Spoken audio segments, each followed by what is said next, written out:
All right, so what's going on, everyone? This is part 3 in our little mini series of upgrading the driver containment on Pearl the C6 Corvette. So, what today's video is going through the actual harness to be able to mount that into the car as well as onto the seat. So, if you're unfamiliar, 6-point harness, 1 over the shoulder, 2 over the shoulder, 3, 4 around the hips. And then 5 and 6 are submarine belts to prevent you from sliding out from underneath everything. If you have a 5-point, it's just 1 submarine belt, crotch belt. But 2 belts kind of going up and away from the center line of my body is going to be a lot more comfortable. So that's what we're doing. Anyways, so I've got an OMP 2-inch harness. That being said, let's go ahead and get this open and kind of explain the process and what we have to do. I'm going to be mounting my hip belts to the seat. All right, let's go ahead and open this up, see what we got, and go from there. So, step 1, get rid of box. Cool, step 1 complete. And let's just lay things out. All right, so here's what we have. We have our crotch belt and our buckle. We have our 2 hip belts, and then we have our shoulder belts. So our submarine belt or crotch belt, it does come with eye bolts. My AMT bracket for the mounting the seat, it came with sub belt bolts already, so I can just go ahead and get rid of these. And yeah, so as we buckle ourselves in, 1, 2, 3, 4, 5, 6, and to get out of it, we just twist. Pretty straightforward. So for our hip belts, I did go with a pull up method, just because as this is bolted in, I don't have a lot of space in my car, so I'm going to basically be pulling this belt up towards me. And that will help with mobility and not having to try to pull downward to get my my belt snug. So if you're unfamiliar with harnesses and wrapping, there's a whole bunch of different videos on this proper way. But basically, we have a tri-bar buckle. So again, it's 1 bar, 2 bar, 3 bar. And from here, we're basically just going to wrap ourselves around it. So as we undo it, you kind of see what we've got. So we'll come from the bottom, we'll go through it, we'll go around our device. In our case, it's going to be a harness bar. Then we're going to come back through it.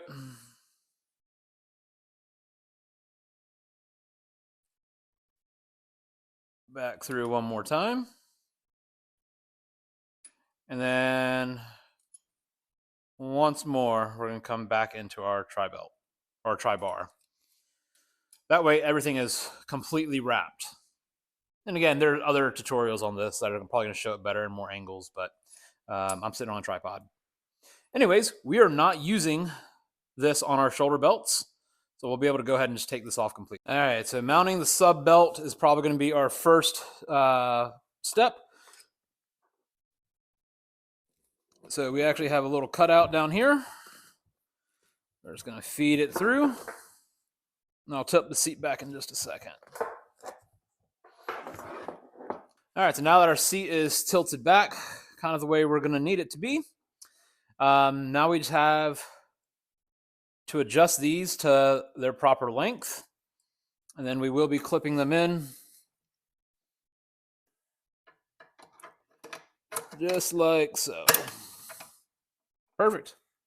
So again, we'll need to tighten this to its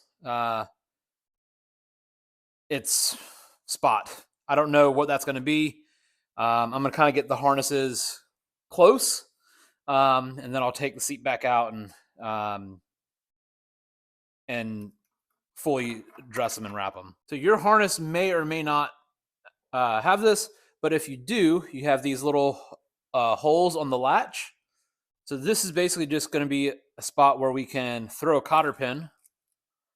Once we have it in and at our correct spot, that cotter pin will prevent us from opening this gate all the way.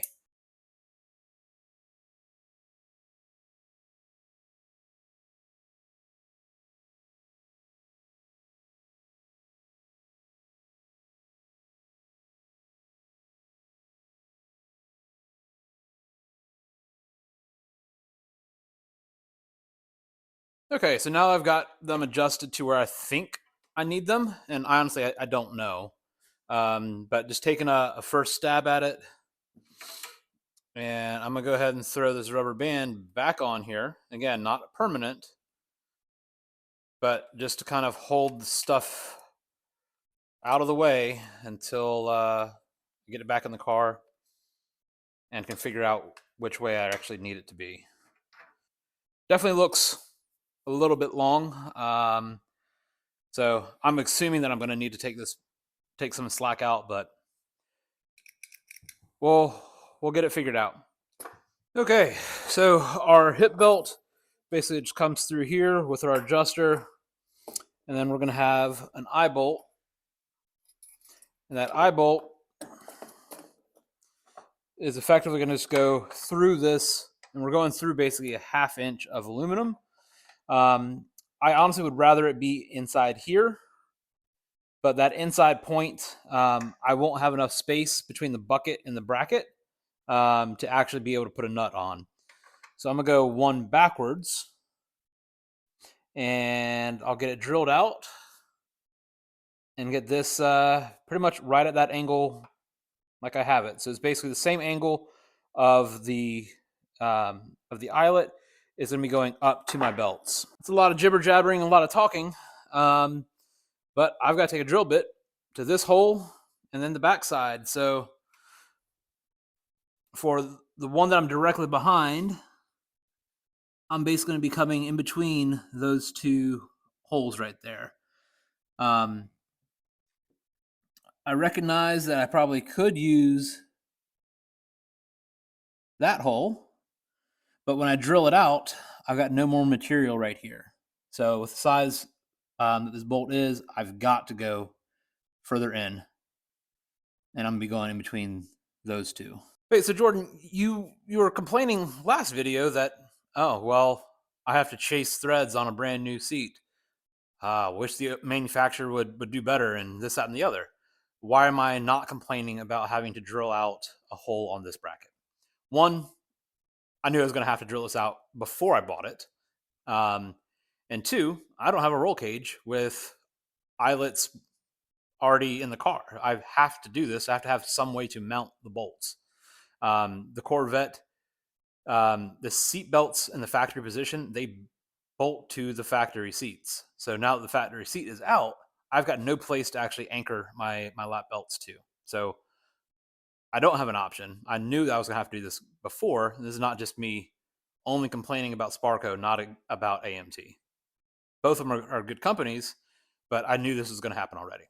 All right, so I now need to drill a hole that's this big around.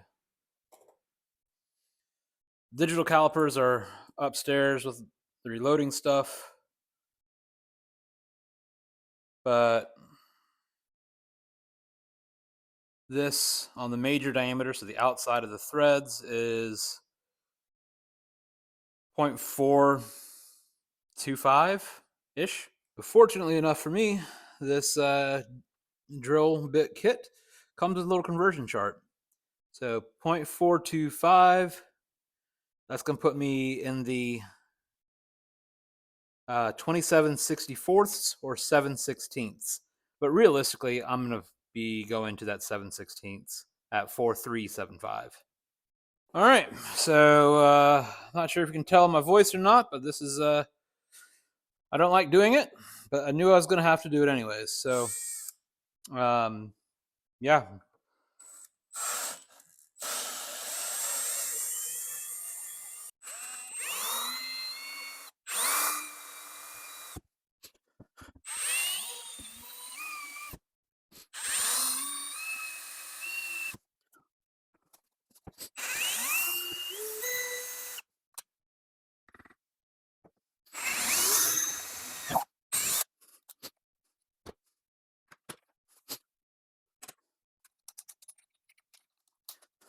right, step 2.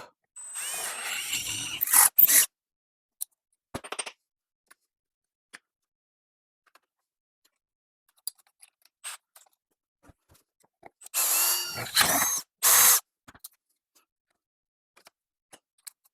right,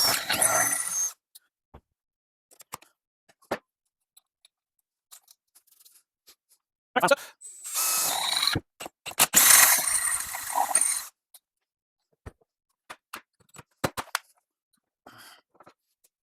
Just a quick little deeper.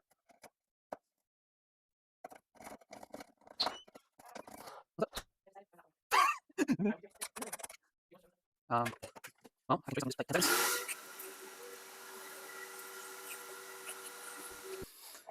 All right, step 2.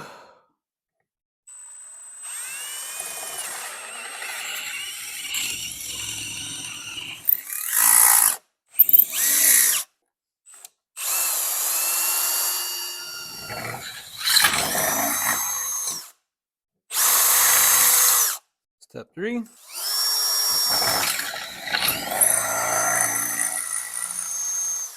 All right, final step.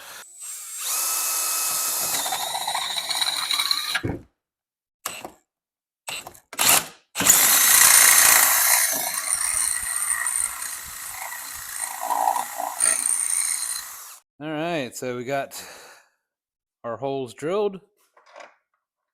Awesome. So now I just need to find 2 7/16 by 20 nuts, preferably nylock. All right, so now we're in the car. We're just going to take our buckle side, lay it in my lap.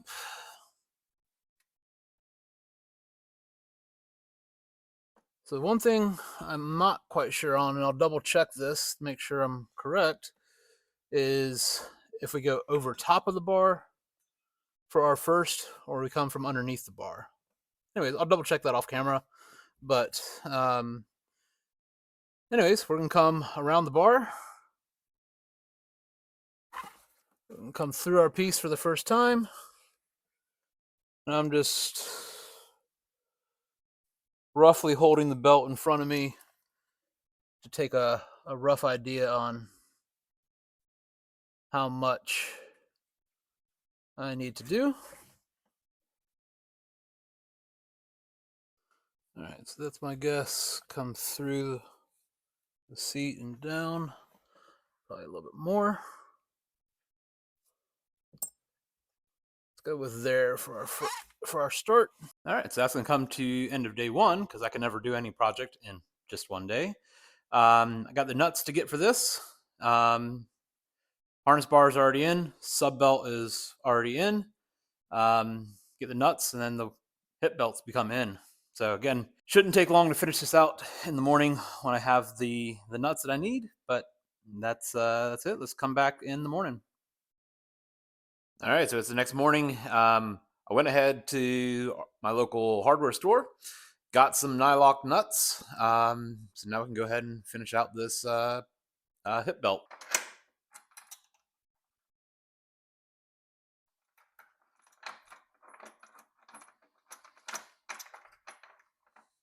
It looks like the right angle.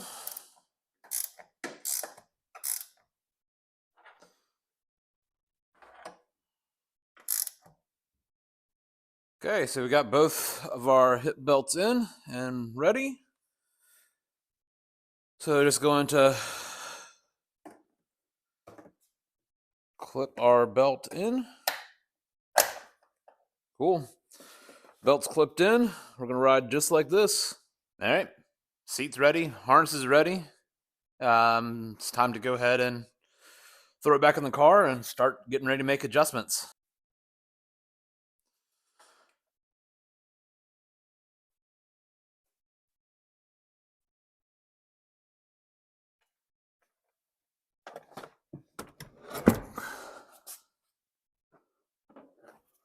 All right, so this is why it's going to be difficult to get these tight. That one's not going to be too bad. Definitely get a wobble extension on it. The one back here, though, yeah, not the easiest thing to get to. Again, wobble extension might be able to do it. over here, there's really not much vertical height that I can actually do. So being able to get that socket on it. But all right, so I did end up being able to get 15/16 socket on with two different wobble extensions, and I'm actually able to use a ratchet. I was able to get onto this one as well.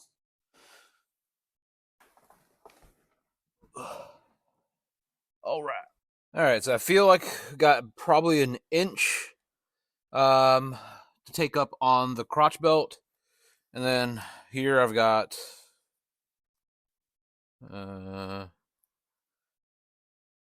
maybe 4 inches, 3-4 inches. Once I tighten this down. All right, so this is going to be one of the ways I can just keep my seatbelt out of the way. I'm just going to run a small bolt, not meaning to be structural or anything, but I'm just going to run this down to the AMT mount. So that seatbelt's now held out of the way. It's just finger tight, but that works. Anyways, so that's the end of the 3-part series of putting a harness bar, putting a seat, and mounting brackets, and then putting the harnesses in the C6 Corvette. We have plenty of space between the wing of the seat and the door. It's great. So yeah, if you enjoyed this, please let me know. If you have any other questions or comments, please drop them below, and I'll address them as we get to it. Thanks.